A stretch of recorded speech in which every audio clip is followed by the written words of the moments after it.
Hello et bienvenue dans Business Story, le podcast qui parle de la réalité de l'entrepreneuriat, sans langue de bois, sans faux semblants. Aujourd'hui, je vais te parler d'un concept que je n'ai pas appris dans un livre business. Street credibility.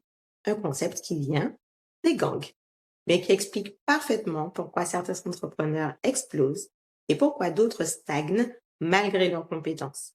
Et je commence direct par 3 questions. Prends-les au sérieux et réponds honnêtement. Est-ce qu'une personne en surpoids peut être coach sportif? Est-ce qu'une personne qui n'est pas riche peut aider quelqu'un à le devenir? Est-ce qu'une personne sans diplôme peut réussir brillamment? La réponse, évidemment, c'est oui, tout est possible. Et je le pense vraiment. Je ne suis pas là pour te dire que tu dois cocher des cases avant d'avoir le droit d'exister sur ton marché.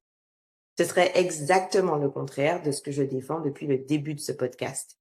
Mais le vrai sujet, ce n'est pas la capacité, c'est la crédibilité. Et je te le dis parce que je le vois tout le temps. Il y a quelques jours, j'ai reçu un message. Une entrepreneure compétente, sérieuse, formée, et elle me dit: Valérie, je ne comprends pas. Je poste, je donne de la valeur, les clients que j'ai déjà sont satisfaits, mais personne n'achète mon nouvel accompagnement. Qu'est-ce que je dois améliorer dans mon offre? Et ma réponse, elle a été plutôt claire: rien. Voilà, parce que le problème, ce n'est pas l'offre. Dans 80% des cas, quand quelqu'un me dit je ne vends pas, le problème n'est pas la compétence. C'est la crédibilité perçue. Ce n'est pas la même chose. Et personne ne t'en parle parce que c'est beaucoup plus confortable de te vendre une formation de plus. Voilà.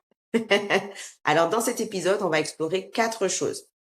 La première, pourquoi le marché ne récompense pas la compétence? Ouais, c'est violent, je sais. La deuxième, ce que la street credibility nous apprend concrètement et comment on la transpose dans un business. 3. Le décalage invisible qui te bloque, et je te préviens, cette partie-là va piquer un peu. 4. Comment aligner ce que tu dis, ce que tu fais et ce que tu montres, avec un exercice à faire cette semaine, of course. Ready? Let's dive in. Et on commence par l'endroit où, à mon avis, presque tout le monde se trompe de diagnostic. Parce qu'avant de parler de crédibilité, il faut d'abord démonter ce qu'on te répète en boucle depuis le premier jour de ton activité. On te dit souvent, travaille ton offre, améliore tes compétences, forme-toi, encore et encore. Je ne dis pas qu'il ne faut pas se former, mais soyons honnêtes. Ce n'est pas pour ça que tu ne vends pas assez. Tu le sais très bien d'ailleurs. Tu as déjà fait des formations. Tu as déjà retravaillé ta page de vente 3 fois. Tu as déjà changé les couleurs de ton feed, ton logo, et il ne s'est absolument rien passé. Parce qu'il y a des gens extrêmement compétents, invisibles, et d'autres, soyons clairs, plutôt médiocres, qui vendent très bien. Pourquoi? Parce que le marché ne récompense pas la compétence, il récompense la perception de crédibilité. Et ça change tout. Et je vais être très claire. Ce n'est pas une théorie que j'ai inventée un dimanche soir, c'est documenté. De toute façon, il n'y a rien qui est théorique par ici. Une étude de l'université de Princeton, menée par les chercheurs Janine Willis et Alexander Todorov, et publiée en 2006 dans la revue Psychological Science, a montré qu'il nous faut environ un 1/10 de seconde pour former un jugement sur la fiabilité d'un visage. Je répète, un 1/10 de seconde. Et le point le plus violent de l'étude, quand on laisse aux participants plus de temps pour observer, leur jugement ne change quasiment pas. Il se renforce tout simplement, basé sur ce qu'ils ont perçu au début. Traduction pour ton business, quand quelqu'un arrive sur ton profil, sur ta page, sur ton post, en rendez-vous avec toi, la décision est déjà quasiment prise avant même d'avoir lu ta bio. Et derrière, il y a un mécanisme que les psychologues connaissent depuis un siècle, l'effet halo, décrit par Edward Thorndike dès 1920. En gros, une seule impression forte contamine tout le reste. Si tu dégages de l'assurance, le cerveau de ton interlocuteur conclut « cette personne est compétente ». Si tu dégages de l'hésitation, il conclut « pas sûr, on verra plus tard ». Et on verra plus tard, on le sait, dans le business, ça veut dire never, jamais. Alors non, ce n'est pas juste. Je ne suis pas là pour te dire que c'est juste. Je suis là pour te dire comment ça fonctionne. Parce que tu ne peux pas jouer à un jeu dont tu refuses de lire les règles. Et ces règles-là, il y a des gens qui les appliquent depuis très longtemps. Sauf qu'ils ne les appellent pas marketing. Ils n'ont jamais été dans cette démarche de stratégie de vente, de marque. Ils n'ont jamais fait de personal branding. Ils appellent ça la street credibility. Et ils l'appliquent dans un environnement où se tromper ne coûte pas un client en moins. Ça coûte beaucoup, beaucoup plus cher. Alors, allons voir ce qu'ils ont compris bien avant nous. On va parler des gangs. Évidemment, dans les gangs, la street credibility, c'est simple. Alors, je ne suis pas en train de faire l'apologie des gangs. On utilise la street credibility pour vous expliquer que tu ne peux pas juste dire que tu es capable. Dans un gang, tu ne dis pas que tu es un gangster. Tu le prouves par ton vécu, par ton attitude, par ce que les autres disent de toi. Et ce dernier point est le plus important. Dans la rue, personne ne se décerne son propre titre. La réputation, elle circule. Elle est validée par d'autres. Elle repose sur des faits vérifiables ou sur une cohérence dans le temps. Tu ne peux pas être crédible le lundi et disparaître le mardi. Dans le business, c'est exactement pareil. Tu ne peux pas juste dire « je suis expert, je suis experte, je peux t'aider, j'ai une méthode ABCD ». Le marché, il s'en fiche. Ce qu'il regarde, c'est est-ce que tu incarnes ce que tu vends? Est-ce que ton discours est aligné avec ta réalité? Est-ce qu'on peut croire en toi sans effort? Et là, beaucoup d'entrepreneurs décrochent. Ce sans effort, note-le bien, parce que c'est le cœur du sujet. Les chercheurs appellent ça la fluidité de traitement. Processing fluency. Les travaux d'Adam Alter et Daniel Oppenheimer à Princeton, là encore, ont montré une chose troublante. Plus une information est facile à traiter par notre cerveau, plus on la juge vraie, fiable et sympathique. Facile à comprendre égale crédible. Compliqué à comprendre égale suspect. Ça veut dire que si la personne en face de toi doit faire un effort pour comprendre ce que tu fais, pour qui tu le fais et pourquoi toi, elle ne conclut pas c'est complexe et sophistiqué, elle conclut je ne sais pas trop. Et elle passe à autre chose, à quelqu'un d'autre et elle scrolle. Et quand tu regardes les chiffres actuels sur la confiance, ça devient encore plus net. Le Trust Barometer 2026 d'Edelman, une étude menée auprès de 34 000 personnes dans 28 pays, montre que 7 personnes sur 10 se déclarent réticentes, voire incapables de faire confiance à quelqu'un dont les valeurs, l'approche des sujets de société, le parcours ou les ressources d'information diffèrent des leurs. Edelman appelle ça l'insularité. On se replie sur des cercles de confiance de plus en plus étroits. Autrement dit, en 2026, il n'a jamais été plus difficile de convaincre quelqu'un qui ne te ressemble pas. Il n'a jamais été aussi puissant d'être hyper lisible pour celles et ceux à qui tu ressembles. La même étude montre d'ailleurs autre chose de fascinant. Parmi les personnes qui font confiance à un influenceur, 62% déclarent qu'elles feraient confiance ou envisageraient de faire confiance à une entreprise dont elles se méfient si cette entreprise était recommandée par quelqu'un en qui elles ont déjà confiance. 62%. Une recommandation par la bonne personne renverse une méfiance qui est déjà installée. Et c'est exactement le mécanisme de la rue. Ce n'est pas toi qui établis ta réputation, ce sont les autres. Alors la vraie question, ce n'est pas est-ce que je suis assez bon ou est-ce que je suis assez compétente, est-ce que je maîtrise assez mon sujet. C'est qu'est-ce que je donne à voir et est-ce que ça colle avec ce que je vends. Et c'est là que le problème apparaît parce que la plupart du temps, ça ne colle pas. Et le plus vicieux, c'est que ça ne se voit pas. Personne ne te le dira en face. Ça ne s'écrit pas dans les commentaires. Ça ne remonte pas dans les statistiques. Mais ça se ressent dans chaque échange. Alors, on va le nommer tout de suite. Et comme je te l'ai annoncé, accroche-toi. cette partie-là pique. Le problème n'est pas que tu n'es pas crédible. Le problème, c'est le décalage.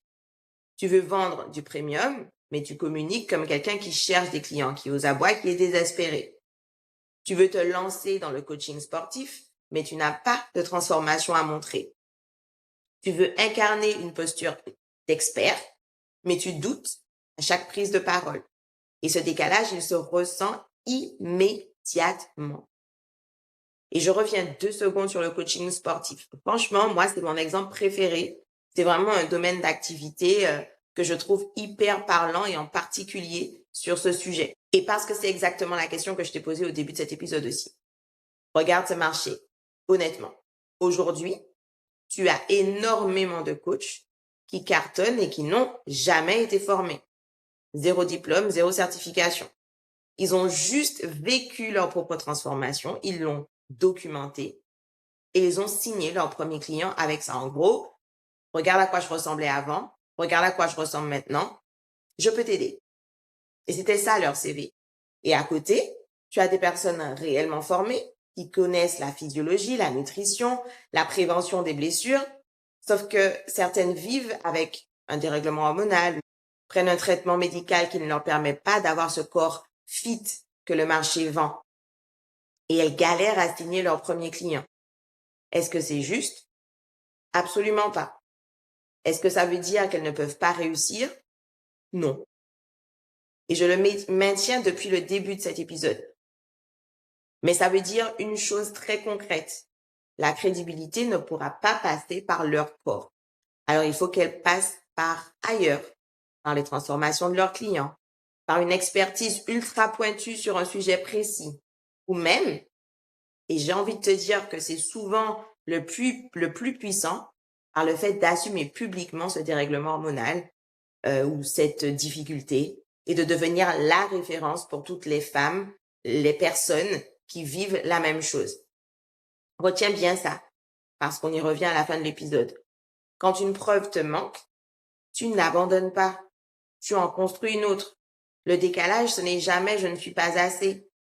C'est je n'apporte pas la preuve que mon marché attend. Et ce décalage, il n'existe pas que dans le sport. Il est partout.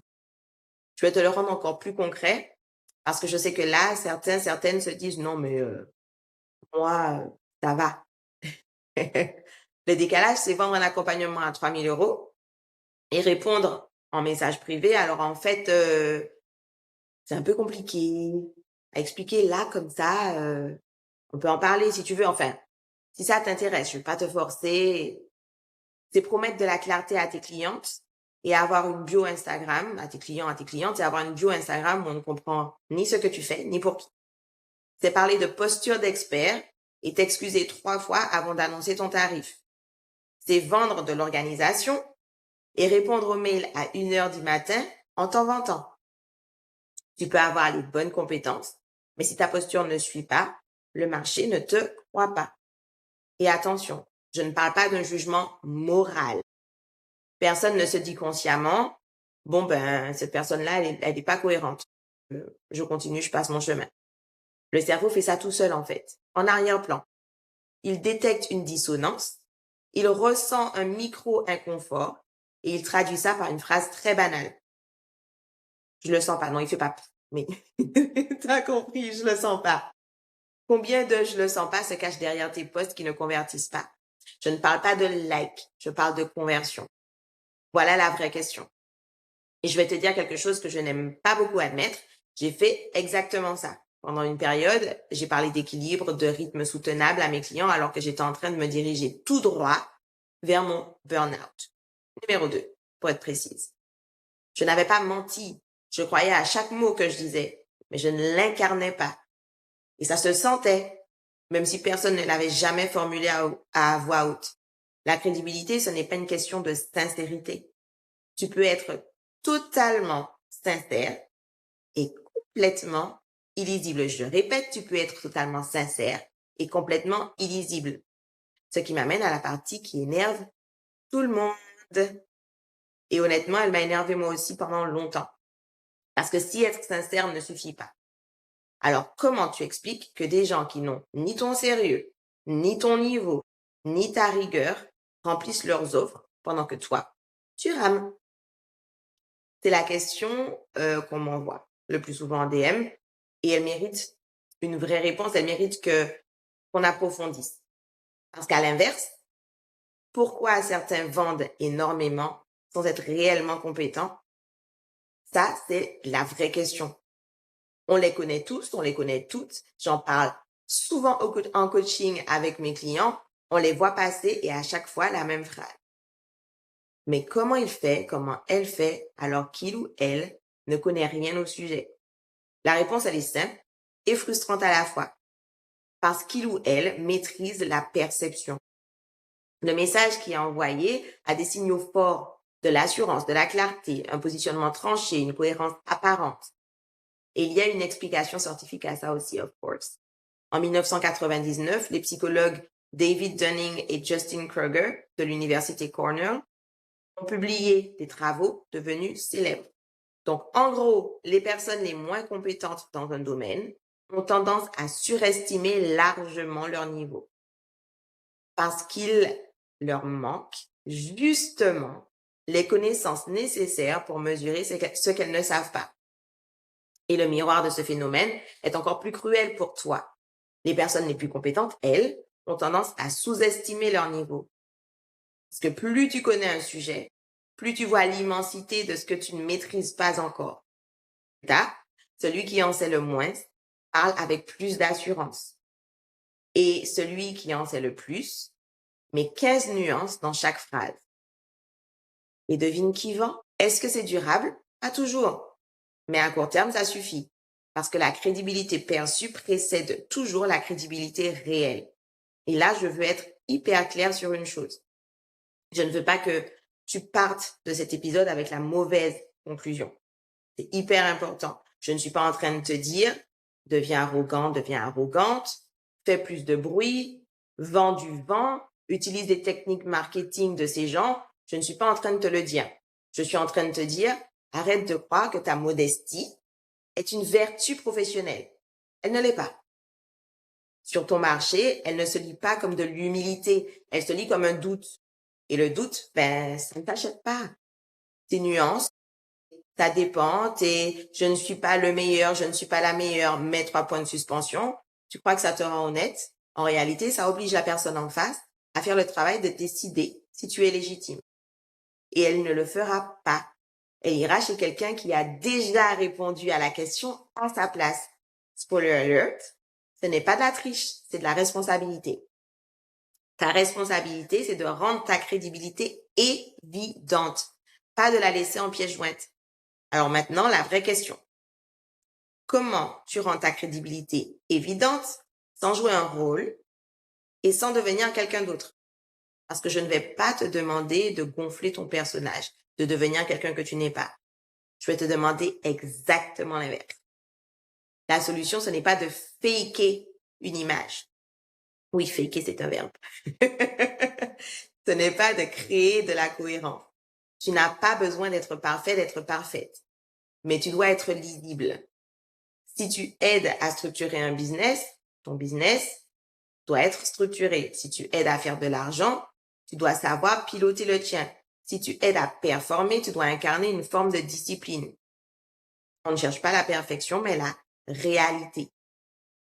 Et je vais te donner 3 piliers très concrets pour construire ça. Ce sont exactement les 3 piliers de la rue traduits en business. Le premier pilier, c'est la preuve. Pas la promesse, la preuve. Un résultat, un chiffre, avant-après, un témoignage précis. Je crée des sites Internet qui convertissent, c'est une promesse. Mon dernier client est passé d'une commande par semaine à 4 par jour, 3 semaines après la mise en ligne de son site Internet, c'est une preuve. Et ça vaut dans absolument tous les secteurs. Le photographe, il va montrer la photo, pas le dernier Canon machin bidule. L'artisan montre le chantier terminé, pas son devis. Le traiteur montre la table dressée et le message reçu le lendemain de la réception. Le consultant montre le chiffre d'avant et le chiffre d'après. Robert Cialdini, professeur de psychologie à l'Arizona State University et auteur d'Influence, a documenté ça dans les années 80. La preuve sociale et l'autorité sont deux des leviers les plus puissants de la décision humaine. On ne décide jamais seul. On regarde ce que les autres ont validé. Et je suis sûre que tout de suite, tu penses à la décision que tu as prise, au produit que tu as acheté, en te basant sur ce que quelqu'un d'autre avait dit. La deuxième, c'est la cohérence. Tout ce qui est visible de toi doit raconter la même histoire. Ta bio, tes 3 derniers posts, ta manière de répondre en DM, ton tarif, ton temps de réponse, la qualité de ta page de vente. Chaque élément est une pièce à conviction. Et le marché, lui, ne lit pas ton CV. Il lit tes indices. Le troisième, c'est la répétition. La street cred ne se construit pas en une prise de parole. Elle se construit par une présence répétée sur le même terrain. Tu ne peux pas être la référence sur X si tu parles de X, pas X le réseau social. X, un sujet. Si tu parles de ce sujet une fois par trimestre. La constance, c'est ce qui transforme une affirmation en réputation. Et je vais te donner un exemple qui m'a marqué parce qu'il montre que la crédibilité ne vient pas de la perfection. Elle vient souvent de l'endroit exact où tu te crois le moins légitime. Jamie Kern Lima, la fondatrice d'IT Cosmetics, elle a créé une marque de maquillage pour corriger les imperfections de la peau. D'accord? Elle-même souffre de rosacée, cette rougeur chronique du visage. On lui répète que ce n'est pas un visage de fondatrice de marque de beauté, qu'il faut des mannequins, des peaux lisses. Personne ne veut investir et un jour, en direct à la télévision sur QVC, elle montre son visage sans maquillage, du coup avec sa rosacée, avant d'appliquer son produit. Le stock se vend en quelques minutes. Quelques années plus tard, elle revend IT Cosmetics à L'Oréal pour 1,2 milliard de dollars. C'était en 2016. Ce qu'elle vendait, ce n'était pas un visage parfait, c'était la preuve vivante que son produit servait à quelque chose. Elle n'a pas caché son décalage. Elle n'a pas caché le fait qu'elle ne rentrait pas dans les standards. Elle en a fait sa crédibilité. Alors, ce que je t'invite à faire, c'est regarder ton propre parcours avec cet œil-là. Ce que tu considères comme ta faiblesse, ton âge, ton parcours atypique, ton absence de diplôme, tes échecs, la ville d'où tu viens, c'est peut-être exactement ta street credibility, à condition d'assumer de la montrer au lieu d'espérer que personne ne la remarque. Parce que la crédibilité, ce n'est pas une question d'image, c'est une question d'alignement. Et l'alignement, contrairement à la perfection, ce n'est pas un objectif lointain. C'est quelque chose que tu peux commencer à construire cette semaine, à condition d'accepter de regarder les choses en face. Alors, s'il ne fallait retenir qu'une chose de cet épisode, ça sera celle-là. Tu peux être capable et invisible, ou imparfait et influent. La différence, la crédibilité. Pas celle que tu déclares, celle que tu dégages. Et je veux que tu regardes ton business avec honnêteté. Est-ce que tu demandes au marché de te croire ou est-ce que tu lui donnes des raisons évidentes de le faire? Tant que tu demandes, tu attends. Le jour où tu donnes des raisons, tu n'as plus besoin de convaincre. Et pour savoir où tu en es vraiment sur cette question, il n'y a qu'une seule méthode. Pas ton ressenti, pas ton intuition, les faits. Et donc, comme chaque semaine, je ne te laisse pas repartir sans que tu passes à l'action. C'est le moment où tu attrapes ton carnet ou l'application Notes de ton téléphone. Le challenge de cette semaine, c'est l'audit Street Credibility. 3 colonnes, 15 minutes. C'est parti. Colonne 1. Ce que je dis. Donc, tu écris en une seule phrase la promesse que tu vends. Pas dans ta bio, pas dans ton pitch de 3 lignes, une phrase. J'aide qui à quel résultat? Colonne 2. Ce que je fais. En face, écris honnêtement où tu en es toi-même sur ce sujet. Si tu vends de la structure, ton business est-il structuré? Si tu vends de la visibilité, es-tu visible? Zéro complaisance ici. Toi, tu es en face de ton carnet et tu dois être honnête avec toi-même. Colonne 3, ce que tu montres. Ouvre ton profil Instagram, ta page LinkedIn, ton site internet et regarde ce que tu vois. Comme si tu ne te connaissais pas. Qu'est-ce qu'elle prouve concrètement, tes publications, ces visuels, ce site? Qu'est-ce que ça montre Est-ce que ça montre des résultats? Est-ce que ça montre des coulisses? Est-ce que ça montre des preuves? Est-ce que ça montre des produits de qualité? Et est-ce elles ne font que déclarer ce que tu fais? Voilà ce que je vends. Fin. Ensuite, tu compares les 3 colonnes et tu entoures le décalage le plus criant.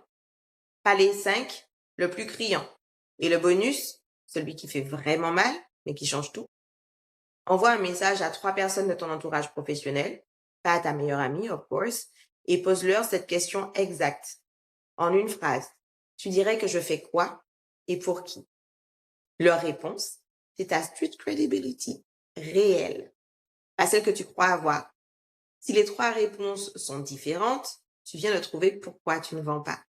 Et je te rassure tout de suite, s'il y a un décalage, ça se corrige. Un manque de talent, ça ne se corrige pas. Mais toi, tu n'as pas ce problème-là.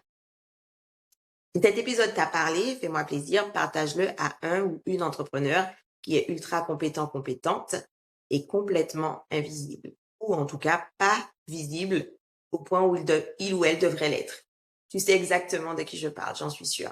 Ce sera peut-être le message dont il ou elle avait besoin cette semaine. Et viens me raconter sur Instagram @monbusinesspartner. Envoie-moi ton décalage numéro 1 en DM, celui que tu as entouré. Je lis tout et je réponds. Et si tu veux aller plus loin, tu peux passer à l'action tout de suite. Le lien vers le Clarity Call est en description. Un diagnostic honnête de ton activité pour aller plus loin. Ton business, moi, 0 langue de bois. D'ici là, prends soin de toi et surtout, donne au marché des raisons évidentes de te croire. À très vite.